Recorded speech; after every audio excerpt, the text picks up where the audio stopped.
Welcome to the show. I'm Eddy Kara, and I cover film and Canadian politics the way a psychologist would. This is episode 203 of Real Talk with Eddy Kara, which is called Canada Got Played and Nolan Got Overhyped. I want to ask you something before we get into this episode. What do a Canadian bridge and a Christopher Nolan film have in common? On the surface, absolutely nothing. One is $6.4 billion of public infrastructure connecting Windsor to Detroit. The other is a $250 million adaptation of the oldest story in Western civilization, shot on the most expensive cameras ever built, reviewed to within an inch of its life by people who have never disagreed with Christopher Nolan in their careers. But here is the thread I keep pulling on. Both stories, the bridge and the film, are about the same psychological phenomenon. What happens when power goes completely unchecked? When people who are supposed to be held accountable to the public, to history, to the source material, simply aren't. In one case, this means that a Canadian Prime Minister misrepresented the terms of a deal he made under duress, while calling it a win. In the other, it means one of the most gifted filmmakers alive, making the same four mistakes across consecutive films, because nobody in his orbit is willing to say, "Hey, Chris, we can't hear the dialogue yet again." Different scales, different stakes, same psychology. One theme: what happens when accountability disappears in politics and in art? Only on this episode of Real Talk with Eddy Kara. The Gordie Howe International Bridge, named after the greatest hockey player who ever lived, which already tells you this was built with a certain amount of national pride baked into the concrete. Windsor, Ontario, to Detroit, Michigan. 6 lanes over the Detroit River. One of the most critical corridors in the world. Canada built it. Canada paid for every single cent of this construction. $6.4 billion. Michigan? Well, Michigan co-owns it. Michigan contributed exactly $0 to build it.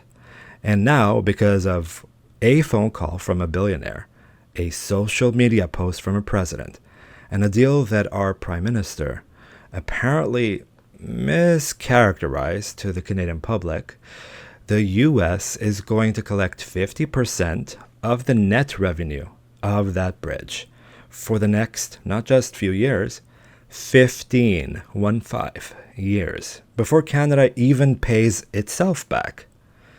So take a real breath, because every time I've found the bottom of this story, there's always another layer underneath it. Now let's go back to 2012. Canada and the state of Michigan signed the Canada-Michigan Crossing Agreement, where Canada pays for everything. The bridge, ports of entry, both of them, the Michigan Inter-Exchange, every dollar, because the Michigan legislature at the time refused to contribute.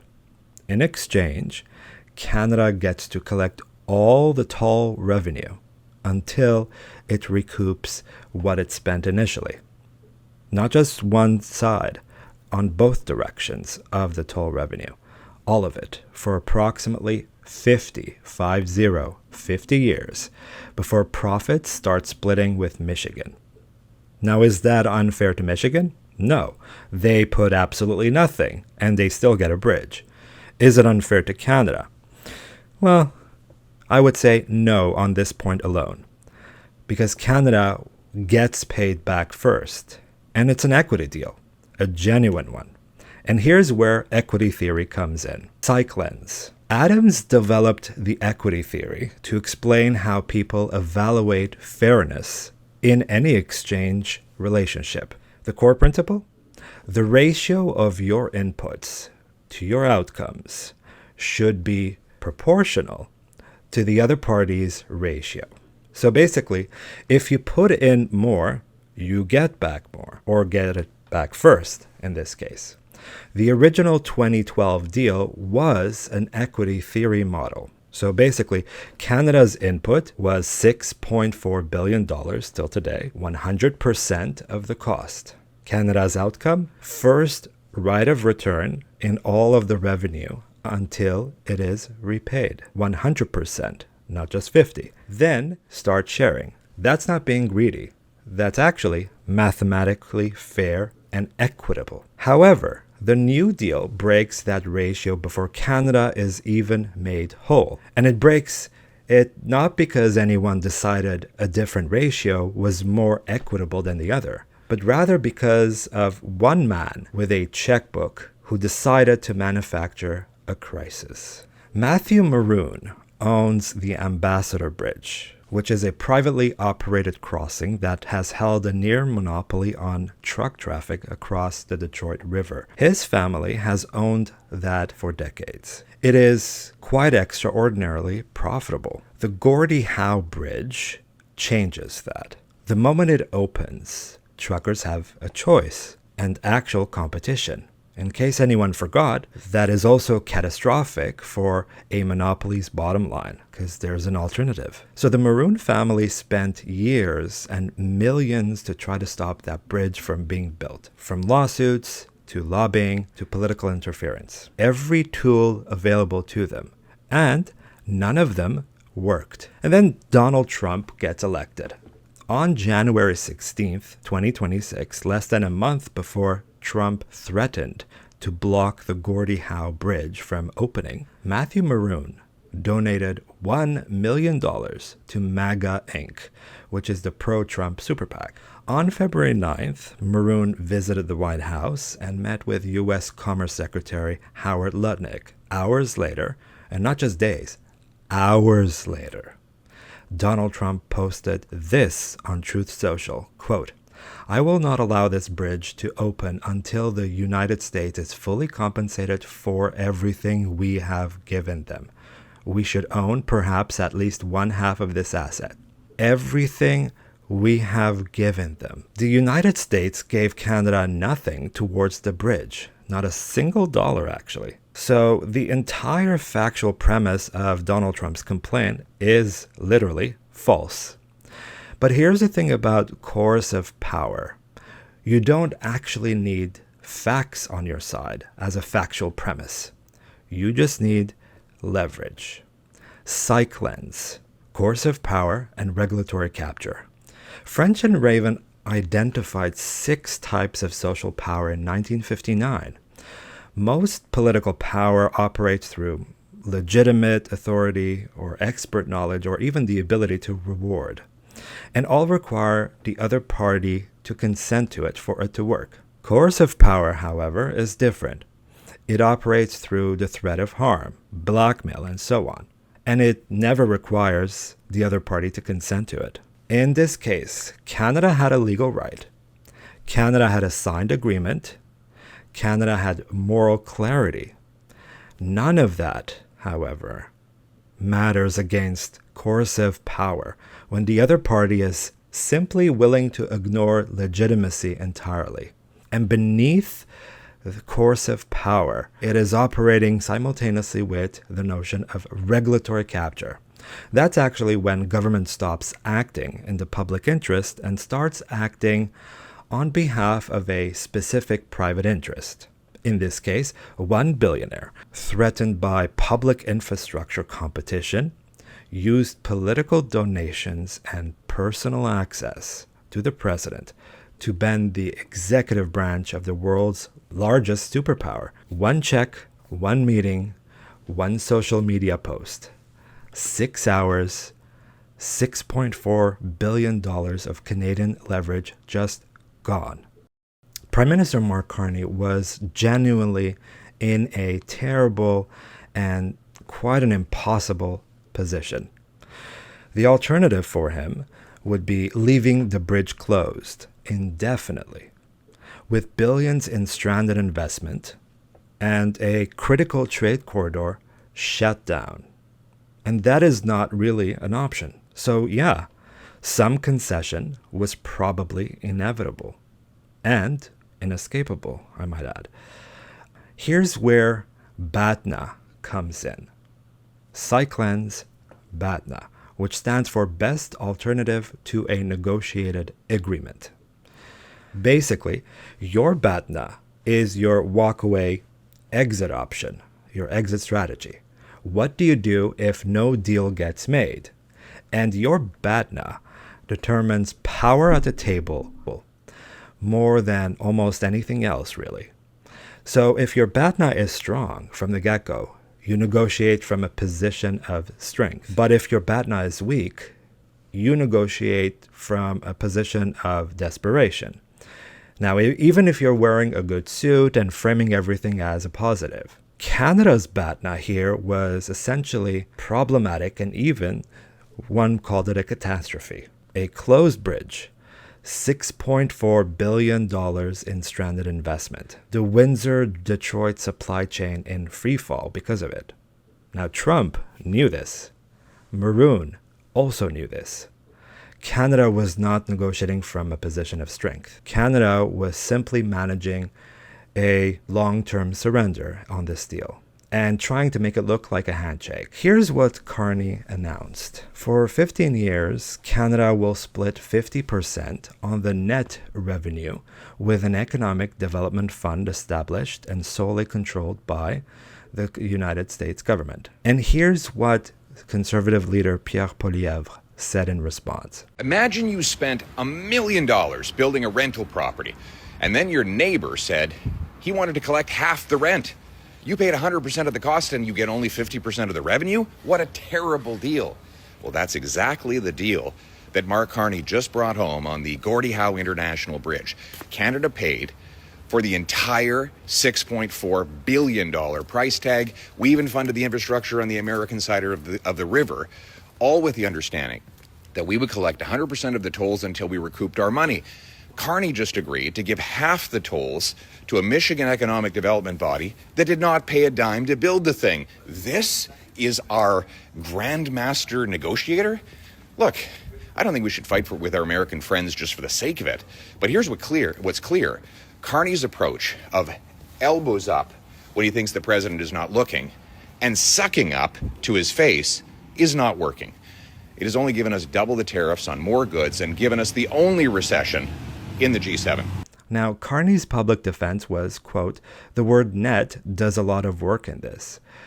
We are sharing after Canada is paid back, so we get the revenues.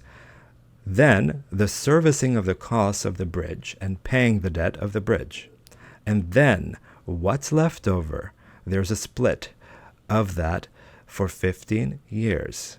Now, here's the actual text of the deal, which was posted publicly just this week, which says all revenues collected with respect to the bridge, minus operating costs. Now, what do we mean by operating costs? The toll booth staffing, maintenance, snow removal, and what is also not mentioned is the debt repayment, not defined as an actual deduction, not part of the net calculation. However, a senior government official confirmed that debt servicing is actually not subtracted before the revenue split, and acknowledged that this could result in Canada taking longer, not shorter, to recoup its costs. Carney also said that the bridge opened on time and on budget. Actually, it opened on July 27th of this week alone. And another caveat, the original budget was $5.7 billion, and the final cost as of today is $6.4 billion.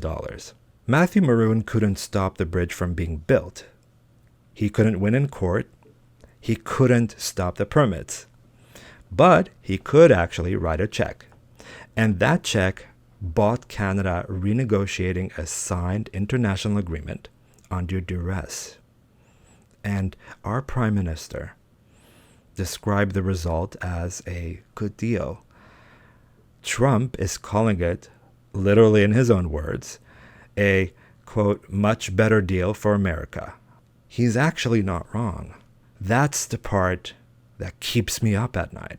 Here's where the notions of fairness also come in. Cyclen's distributive versus procedural justice. Research on organizational justice consistently finds that people who evaluate fairness on two dimensions, distributive justice, where we ask, was the outcome fair? And procedural justice, was the process fair? Now, Carney's defense is a distributive argument. So the actual dollar amounts are small. The early revenues will be minimal. And he may actually be right, but only mathematically in this case. But procedural justice is completely destroyed. The process was a billionaire, Moroun, donated $1 million to a super PAC, Mega Inc., met with a cabinet secretary, and hours later, a president threatened to strand $6.4 billion of Canadian infrastructure, unless Canada gave away revenue it was legally entitled to keep. Research consistently shows that people can accept bad outcomes when they trust the process and do not forgive bad outcomes produced by that process that they know was rigged from the get-go. This is why Canadians have been angry about this bridge, and it's been quite a controversy when the government kept saying that the financial impact is only small. The anger isn't about the math. It's actually about the process. The Gordie Howe Bridge officially opened on July 27th. Trucks will cross it, trade will flow. And by most economic measures, that's a good thing. But the story of how it opened does not end this week. That story is a case study in coercive power, in regulatory power, in what happens when legitimacy runs into leverage, and leverage wins. And in a country that just paid $6.4 billion of our taxpayer money for a bridge, it's now sharing the revenue from before it even gets to recoup it back. We deserve to say that out loud, clearly, without the spin. And that's exactly what we just did. All right. We've talked about a bridge that Canada paid for that America is now profiting from. I need a palate cleanser. You need a palate cleanser. Let's have a palate cleanser. Next up is my brand new segment called Eddy's Final Cut, where I give you my unfiltered, unapologetic, deeply psychological, and occasionally unhinged take on The Odyssey, Christopher Nolan's newest film, after the break, reviewed by someone who has an actual framework for human behavior. Don't go anywhere.